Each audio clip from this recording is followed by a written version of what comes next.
Hey gang, welcome to the Signal Noise broadcast. Today, we're talking CryptoArt.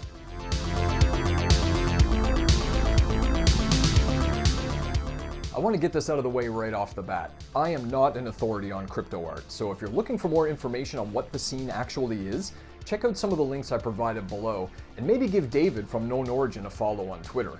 He's been the guy that's been dealing with all of my stupid questions for the last month. He's a great guy and definitely an authority on the subject. Well worth a follow.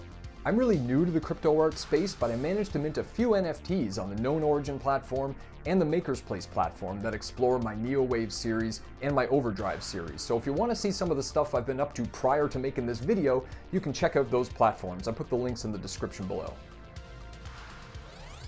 What struck me about CryptoArt is just the vast array of ways people are using this technology to develop the kind of art that they want to execute.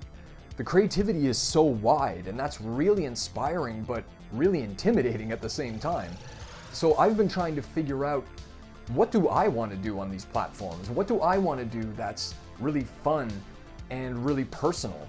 It's no secret that I have a love of the 1980s. That's when I was a kid and I grew up on He-Man, Transformers, Ninja Turtles, muscle figures. As a result, I ended up creating a lot of my own characters throughout the years. And it's always been a dream of mine to create my own line of awesome action figures.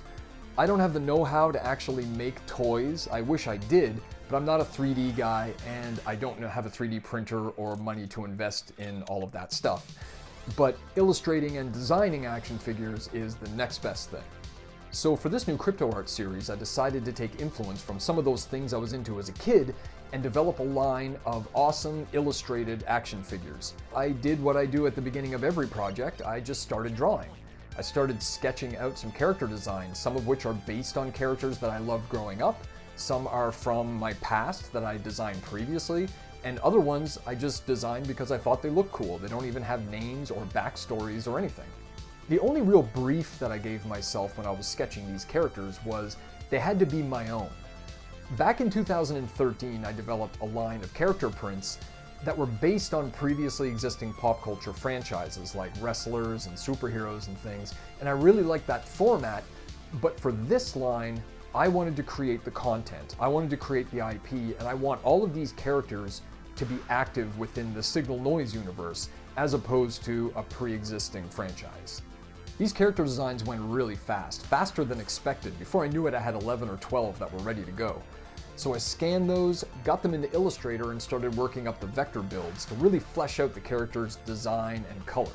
So the designs are starting to come along, but some of these characters are just empty shells. They don't have a name, backstory, any of the important stuff that makes them who they are. So I reached out to my buddy Ben Jedry over in Halifax, Nova Scotia. Ben and I had been friends for 20 some years, and whenever we hang out, we talk almost exclusively about action figures. He'll show up with a big bag of toys that we can look through and scrutinize, and we just love that era of our lives. So what better person to collaborate on building up who these characters are than Ben?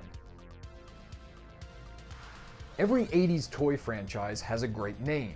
Masters of the Universe, Centurions, Visionaries, Boglins. What the hell am I going to call this thing? So I made a lot of lists and put it through a lot of scrutiny, and I came up with Nukes. I know it's really dumb, but I love it, and weirdly, there's been no toy line named Nukes, which I find really weird and awesome, and I'm going to use it. It also has that perfect two ingredients that you need when you're naming a toy line in the 1980s. Awesome and ridiculous, happening at the same time. So I think that nails it. So Nukes Wave 1 is in development right now. I got the vectors more or less complete on 4 character pieces. I did a quick paint test yesterday on our Skull Biker dude, and that's showing some promise, so that's pretty exciting. And Ben is hard at work on names and backstories. I'll be sure to post a follow-up video as I get more done on the Nukes series, but if you're interested in seeing more, feel free to follow me over on Twitter because I'll be posting some process shots in real time as I get the work done. As always, thank you very much for watching, gang. My name is James White, and this is the Signal Noise broadcast. Stay rad. Checkpoint.